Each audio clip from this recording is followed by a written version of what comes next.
And now I'm beyond excited to welcome Hannah Elsakr of Adobe. Hi, that's a little bit of a tough act to follow. Okay, I'm Hannah Elsakr. I'm with Adobe, and I like to call myself an entrepreneur at Adobe, which just means that I get to launch a lot of really fun things. And in the last couple of years, we've had an AI whirlwind, would we not agree? And I've got to spend time with three primary groups. One is our own Adobe research team, so the Firefly and research team. So these are like the really big brains that make everything happen. The second thing is enterprises and brands, and this includes a lot of media and entertainment, which we'll get into in a minute. And they're trying to figure out, they've been experimenting for quite some time, and they're trying to move from playground into production.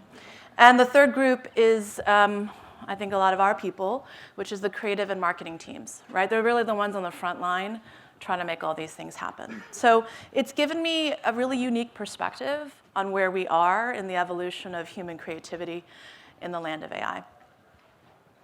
I think that we're actually entering, maybe ironically, an age in which human creativity is not going to be bound and limited by time. And yes, of course, we're all limited by time and space. But if you think about what we're experiencing now, even that conversation about being able to do a faux documentary in 48 hours, is we're able to go from a creative idea or a marketing brief to an ideation into finished assets, complex media assets, in a much quicker amount of time. And so in a sense, time as the barrier to creativity fades to black. And even though I know we all feel like this is a huge change, AI and creativity is a huge change, I'd like to just remind us that we have been here before. And yes, I'm going to take us into the Wayback Machine to Gutenberg's printing press.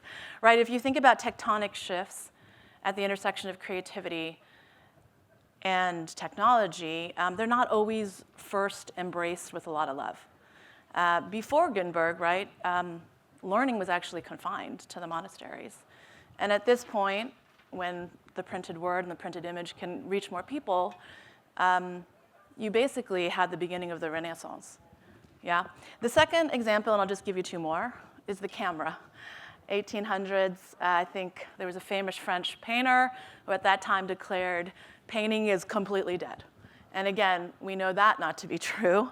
It spurred all kinds of new artists, new art forms, not literal. Painters had been painting literal landscape before, but it brought us Kahlo, brought us Impressionism, et cetera. And of course, my last example, because I have to name check our beloved Photoshop. Any Photoshop users in the room, please? Yeah, okay, woo, okay. You all use it as a verb now, right? We're like, we Photoshop this, we Photoshop that. But I think part of the conversation this morning, this wonderful conversation we just heard, the creative community was in arms. We got a lot of calls that we were destroying craft at that time. And so we brought in David Hockney, now obviously world famous, because he helped us in a creative jam legitimize the idea of digital art as high art. And I think that's, again, why I give these examples, because we have been here before. We will make it through. But AI is just yet another technology tectonic shift, and we have to figure out how to uplift the craft with it. Okay, so I did study math and computer science, so I do like equations. So I'll give you this equation, which is we've always known that humanity was at the center of creativity.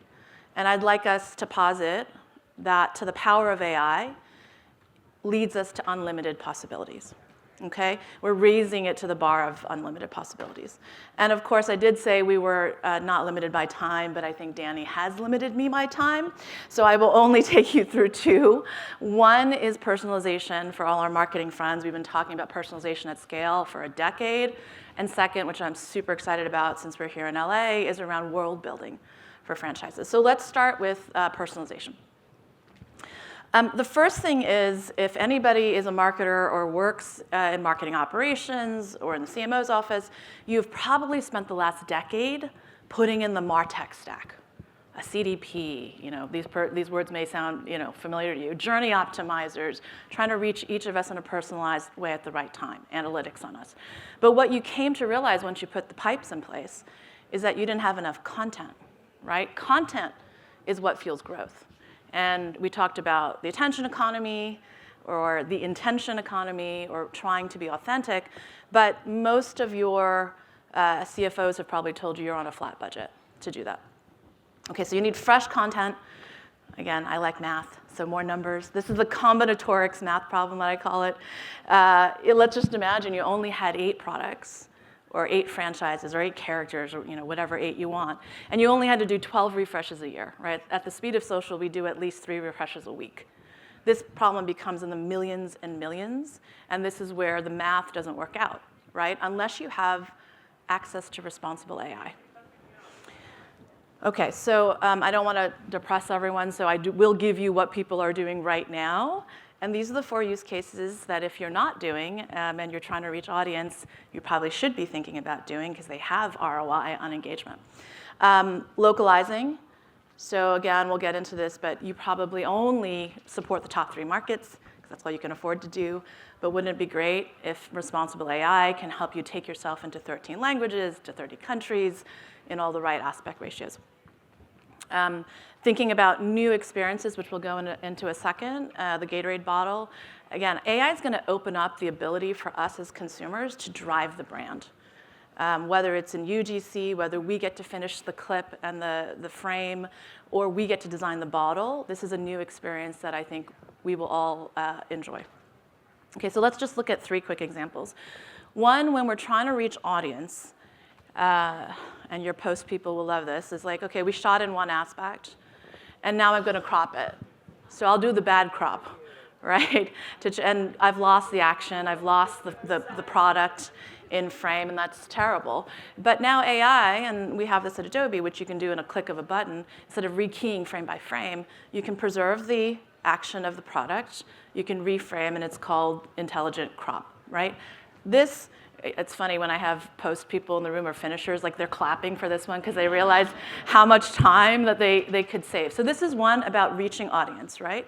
AI should help take this drudgery off your plate and let you do this.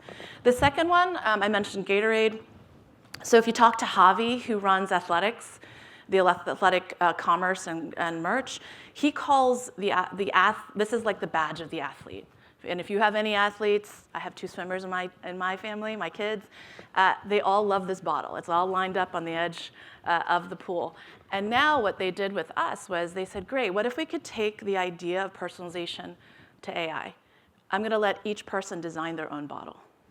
Very smart. They did it before Black Friday last year, a premium price product that you had to wait for.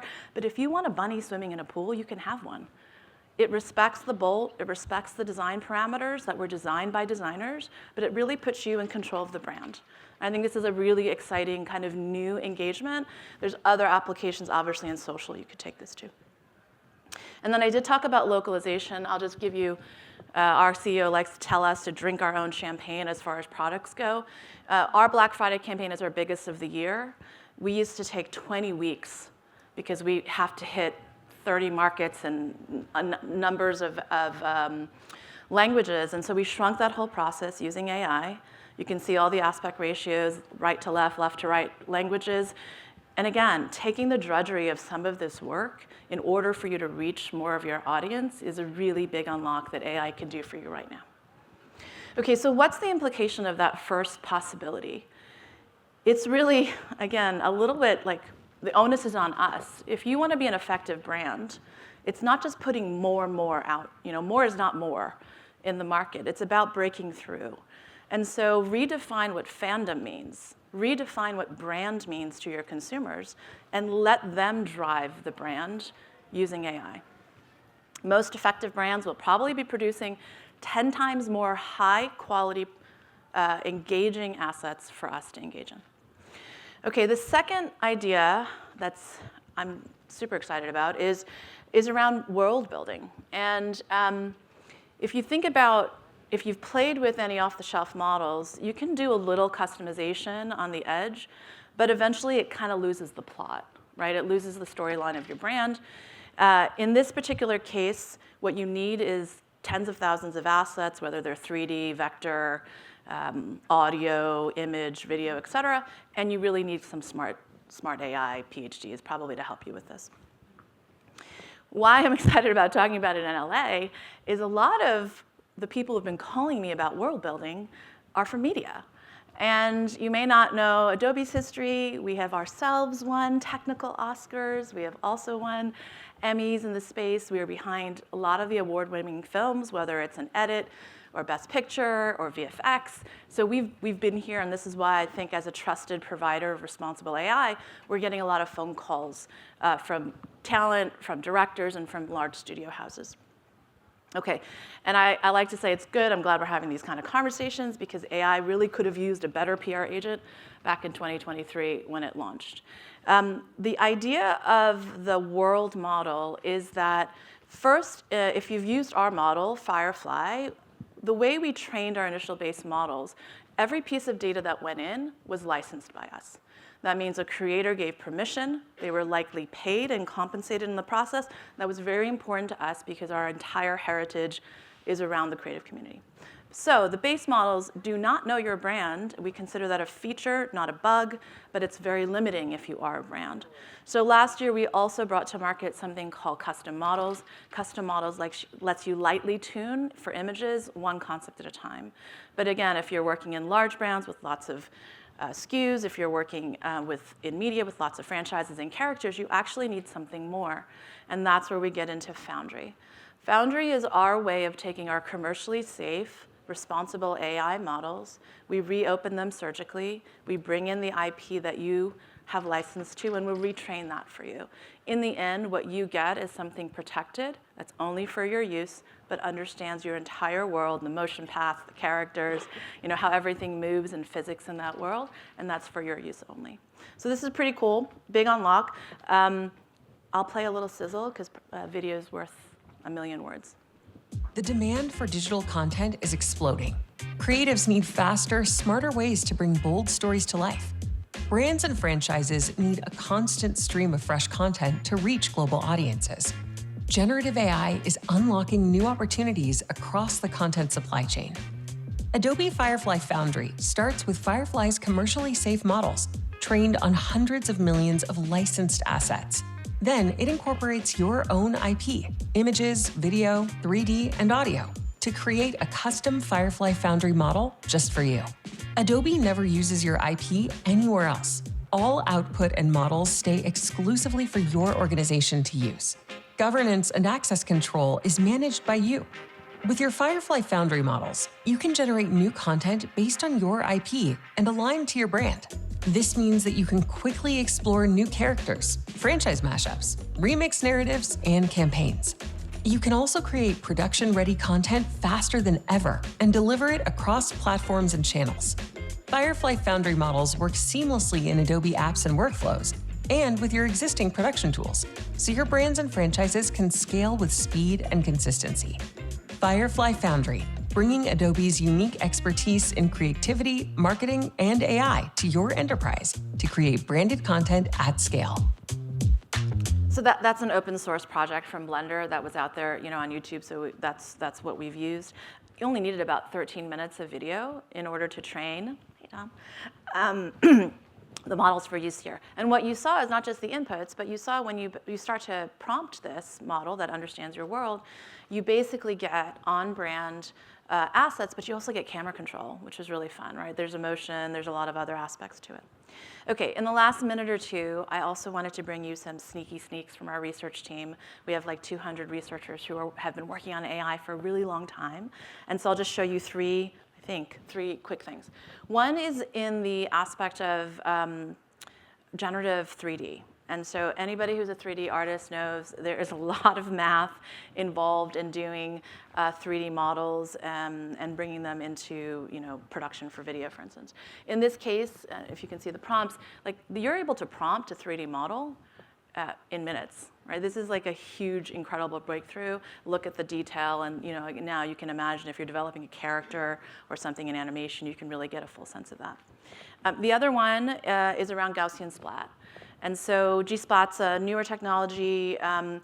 We often wonder, how do you get a 3D model? I don't know how to build a 3D model. Now with just shooting on an iPhone, you can see the sponge has a little bit of texture and those types of things. You can actually just you can 360 shoot it and then convert it into a 3D model using Gaussian splat. So this is, again, like the costs are coming down, the technology is moving faster. We're starting to see blends within the modalities, and that's going to really unlock our ability to do the creative work we want to do. The last one I think I'll show for any of motion graphics folks in the room is being able to inspire and stylize Mogarts without having to do all the work in After Effects, right? So taking a static on the left, being able to bring it to motion, and then being able to stylize that motion. Again, you can do this in minutes, whereas I think generally it takes quite a lot more time. Okay, so what are the implications of something like a world model that also has all this innovative research backing it up?